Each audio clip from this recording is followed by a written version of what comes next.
Hello patrons, this is an exclusive video for you, and the reason being is that I'm going to be reading the entire document written by Eric L. Boyd, which is the treatise, a historical treatise on Jergal, the pitiless one, Lord of the End of Everything for Forgotten Realms.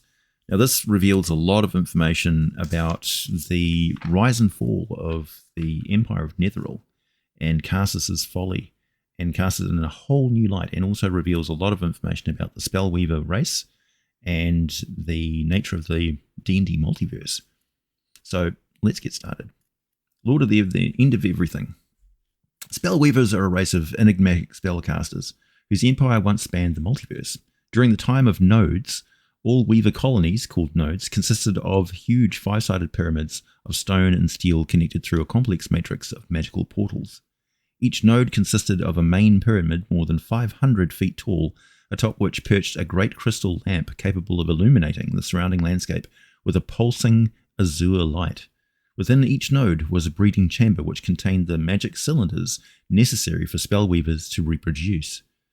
A mortuary in which the spellweavers entered a stasis every 6 centuries in order to rejuvenate themselves, and a gigantic magical furnace capable of creating epic magical effects on par with the powers of a deity. A ring of lesser pyramids surrounded most nodes, serving as living quarters for these enigmatic beings and libraries for their tablets inscribed with hieroglyphics. Usually there was but one such node per world, from which the spellweavers observed the myriad cultures and that surrounded them. Spellweavers only occasionally subjugated more primitive creatures to carry out menial chores and hard labor. The few races they encountered that posed a threat to the spellweavers' empire were given powerful magical items and artifacts, allowing those cultures to destroy themselves from within. The Spellweaver Empire crumbled in an instant during an event known as the Disjunction, when they attempted to elevate the entire race to the ranks of the divine. This failed ascension sparked a magical backlash that rippled through the multiverse, causing gigantic magical furnace of each node to explode and obliterated the pyramid colonies and all their inhabitants within seconds. Only the few members of the race who were away from the nodes survived, becoming the ancestors of all modern spellweavers and beginning the age known to the spellweavers as the Scrabbling. In the realms, there existed a spellweaver colony known as Eril in the northern reaches of Faerun at the base of a cliff on the northwestern shores of the Narrow Sea in modern Ascor, with ready access to a nearby gem mine. From this readout, the spellweavers observed the empires of elves and dwarves, attended by a tribe of primitive humans who they bred, selected for their potential mastery of magic. In -3939 Dale Reckoning, the Disjunction destroyed Faerun's Spellweaver node in a great conflagration, wiping out every Spellweaver save one, a Spellweaver named Jergal, who was being birthed at the time. Although he possessed the entirety of his parents' memories, Jergal found himself alone in this new world. All his fellow spellweavers were dead, and the primitive humans they'd kept as servitors and bred for their potential in the art had fled down the shores of the Narrow Sea. And yet, Jergal found within himself a spark of divinity, suggesting that at least in some way the ascension had succeeded. As had long been planned by the Spellweaver race, Jergal set himself on course to rebuild the Spellweaver Empire by reassembling the Code of Reversion, psychometrically inscribed in precious gemstones that the Spellweavers, before the Disjunction, had placed as a safety measure to allow them to repeat the experiment if something went wrong. The Code of Reversion was designed to allow a single Spellweaver to cast a multi-part spell to reverse time in the entire multiverse to just before the Disjunction, and then improve upon the experiment that attempted the mass divine ascension of the race. Unfortunately, Jergal realized the devastation caused by the first attempt was so great that the gemstones in which the Code of Reversion was inscribed were scattered across the multiverse in the conflagration. Alone and bereft of allies, Jergal began his monumental task of restoring the Time of Nodes. Given the divine spark within him and the loss of the Code of Reversion, he decided to create a cult of worshippers and use them to create an army of undead. The undead, or undying, able to operate in any environment without sustenance and controllable, would then be able to scour the universe for the lost lore needed to reverse time. Jergal began by nurturing a cult of worshippers led by shamans among the descendants of the Spellweaver's former human servitors, who dwelt in small fishing villages on the shore of the Narrow Sea. Many of these humans were receptive to venerating Jergal as the Lord of the End of Everything, a title that ironically referred to the Code of Reversion.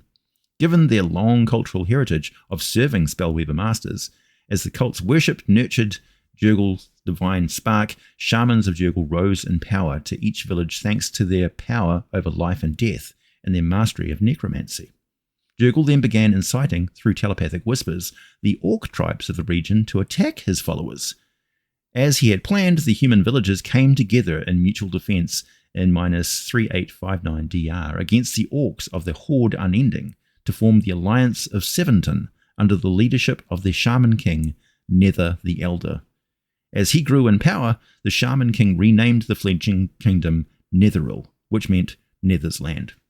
Once Netheril was established, Jergal's shamans began to teach promising Netherese the art of necromancy and turn their energy towards creating a vast army of undead.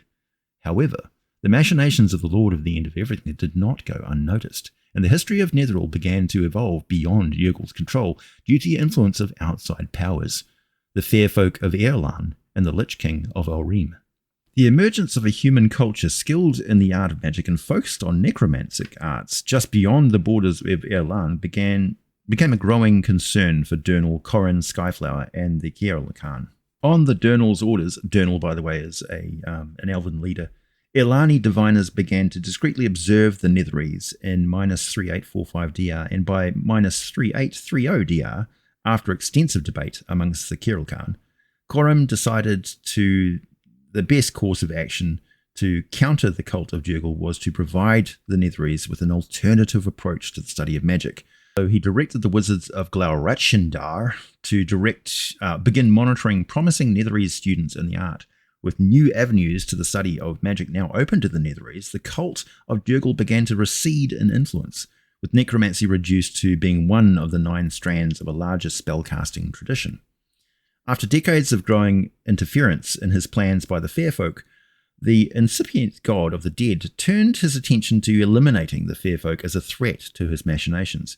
Using the same tactics he had employed to bring Netheril together in the first place, Jergal incited the skull-sworn orc horde to sweep down out of the spine of the world to overrun Elefan and Erlan in -3655 DR.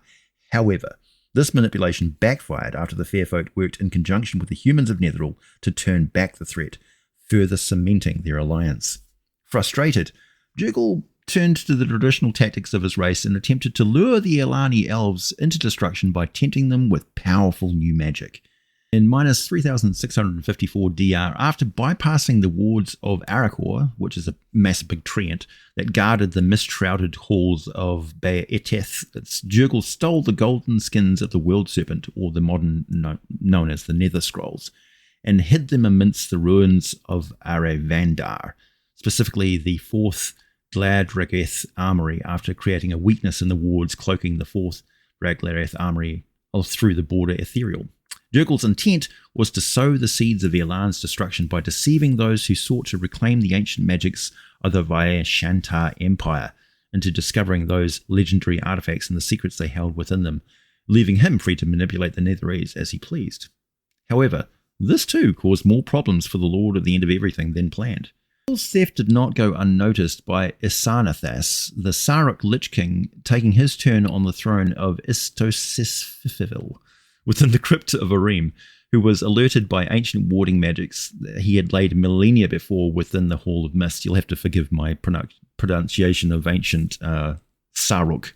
I don't have a sibilant tongue.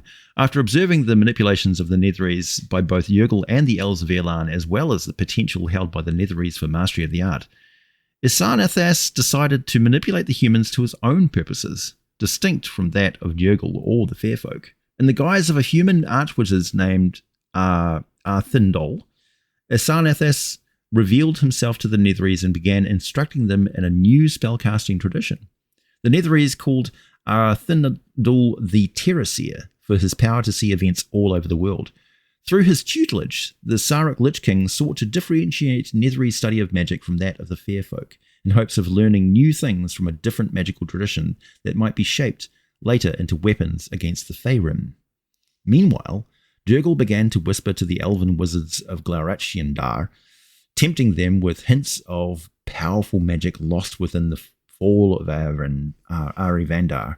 Such efforts bore little immediate fruit among the fair folk, for the lessons of the Vashantar Empire still remained strong in the Erlani tradition of magic. However, they did catch the interest of a Netherese apprentice studying in the City of Scrolls, Nargalt Finder Ethar, who began secretly exploring the ruins of Arivandar on his own.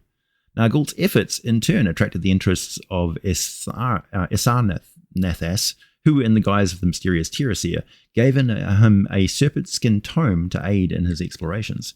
In -3533 DR, with the aid of secrets gleaned from the tome, Nargalt finally managed to reach the fourth Largrageth armory and recover what would come to be known as the Nether Scrolls, thus sowing the seeds of Netheril's eventual destruction, as the Lord of the End of Everything had once intended for the fair folk of Erlan.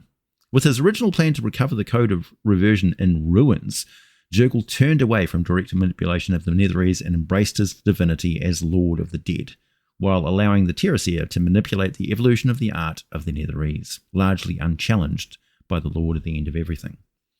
While Jergal did not abandon his efforts to recover the Code of Reversion, such efforts moved beyond the ken of mortals and took centuries to unfold. However, the seeds of Jergal had sown, and as a spellweaver, coupled with the separate machinations of the Fairfolk and Isarnathas, led the Netherese to amazing heights of magic, a golden time. Even the legendary Mythalar of the Netherese owe their inspiration to the gigantic magical furnaces of the spellweaver nodes. At this point, the document goes on to talk about the Crown of Thorns extensively, and there's a lot of historical information, dates, names, and things in there which aren't that important to the history of Jergal, so I'm going to skip ahead to the section called The Ritual of Ascension. If you want to read that, two or three pages of text on that, and a lot of history in the region, go and pick up the PDF yourself. There'll be a link for you in the description below. So, the Ritual of Ascension, and we continue. Although Jergal had long conceded the manipulation of the art as practiced by the Netherese to Esarnathas in his guise as the Tirasir, and determined that the gems of which the Code of Reversion had been inscribed were forever lost, the Lord of the End of Everything never abandoned the original goal of the Ascension ritual in the first place that caused the disjunction, to seize the mantle of divinity for the entire race of spellweavers. As the years passed, although still a god, Jergal passed through each of the 6 stages of life as a spellweaver, moving ever closer to the end of his 36th century of life and his final act of regeneration. Beginning in -939 DR, Jergal began preparations for a new form of ascension ritual that would culminate in his rebirth as 6 new gods. As the spellweaver breeding vessels in the main pyramid of Ascor had been destroyed by the disjunction, Jergal created a new version of the Ascension ritual in which he planned to transfer his memories, essence, and divine spark into 6 Netherese mortals, in effect creating 6 human gods with all the powers and memories of the entire Spellweaver race. Towards the end, the Lord of the End of Everything began identifying candidates among the Netherese archwizards that represented culminations of the original Spellweaver breeding process from thousands of years ago. By the end of the Great Reigns in -696 DR, Jergal had identified the infant Karsus as the planned focus of his refined ascension ritual. Karsus demonstrated his potential quickly, creating the floating enclave of Eilinar by the Year of Dwarves besieged in -674 DR, and in the process drawing the attention of the Tirasir as well to his impressive magical ability. In the years that followed, Jergal began steering other candidates with great potential to the art to serve Karsus as his apprentices, including Arlochar, Baal the Spellslayer, Ella Nidra, Narkasser, and one known only as Shadow. With the quiet aid of the Lord of the End of Everything, Karsus and his students grew rapidly in power, with the younger ones soon matching the prowess of Ialum himself. In the year of turning tides in -664 DR, having long foreseen the threat posed by Karsus, Isarnathas, in the guise of the Tirasir, convinced the young Archwizards to examine the remaining Nether Scrolls in search of additional insights in the fight against the Faerûn. However, the Lord of the End of Everything made sure Karsus never had the chance, directing his followers, priests in the Church of Jergal, to steal the artifacts while they were en route to Eilinar and then hide them beneath the pyramids of Ascor. As a result, Cassus turned to other areas of inquiry, shaped directly by Jergal's hidden hand and not that of the Tiresias. By the year of Sleeping Dragons in -408 DR, Cassus had uncovered the secrets of heavy magic, a crucial ingredient in Jergal's planned ritual, the first of Jergal's 6 candidates to do so. In the process of experimenting with heavy magic, Cassus inadvertently slew a renegade arcanist named Walgrath and transformed him into a lich. In the year of Enchanters in -390 DR, Lord Shadow was apparently assassinated, but he secretly survived and resurfaced as Telamont Tanthal of Tanthalthar, a shade, a disguise discerned only by Cassus, the Tiresias, and Jergal. With his new bride, Alishar Crywinds, Telamont continued his investigation of the Plane of Shadow and made plans to relocate there permanently. By the year of Good Courage in -345 DR, all 6 candidates could wield heavy magic, and Jergal's preparations were complete. During this period, from -408 DR to -345 DR, the Tiresias, who had observed all 6 Archwizards for many years, finally divined Jergal's intent. Alochar, Baal the Spellslayer, Elanidra, Cassus, and Nakasa, who were by then all firmly under the control of Jergal, dismissed the Tiresias' discreet warnings. Only Telamont Tanthal took the Tiresias' admonition seriously, prompting him to look at Jergal's aid with jaundiced eye and focus more on his own interests and plan a study. In the year of the Sovereign Truth, in -342 DR, Jergal exacted his final vengeance on his old foe, with the culmination of the Tiresias' plan to develop a new weapon against the Faerûn ended with the premature death of Shasendra, thanks to Jergal's machinations with the Crown of Horns. In the year of Sundered Webs, in -339 DR, all of Jergal's candidates assembled in Aelenar, with the exception of Telamont Tanthal, who heeded the Tiresias' warning and shifted to Thantar to the Plane of Shadow on the eve of Cassus' ritual.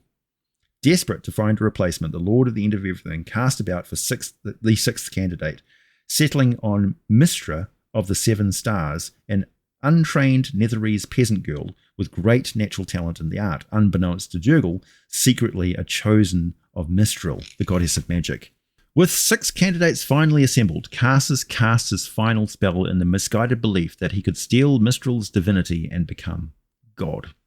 As Jergal had planned, Cassus' avatar spell actually triggered the revised Ascension ritual, causing all magic except heavy magic to briefly cease functioning, allowing Jergal to dissolve himself into 6 divine sparks. 5 of the candidates each grasped a divine spark, but Mistral had no knowledge of heavy magic. She could not claim her fraction of Jergal's divinity. In desperation, Mistra seized the divine essence of Mistral, who had sacrificed herself to save the weave. Mistra's actions, coupled with the sudden attack by a mind gnawer of Faerûn, lured there by the hidden hand of the Tiresias, disrupted the conclusion of the Ascension ritual, immediately slaying Cassus and leaving behind a small sliver of Jergal as a divine being.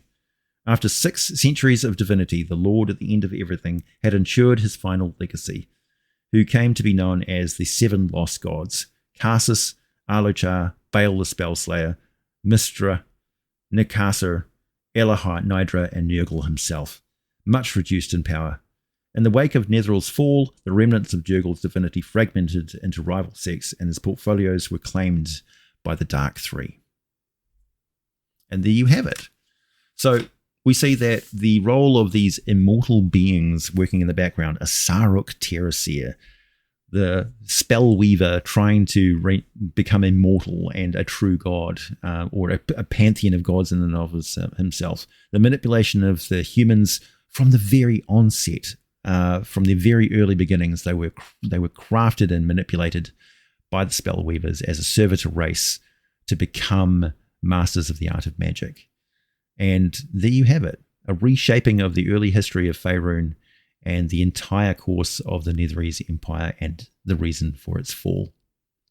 I hope you enjoyed that. If you have any questions or comments, feel free and we can discuss them down below.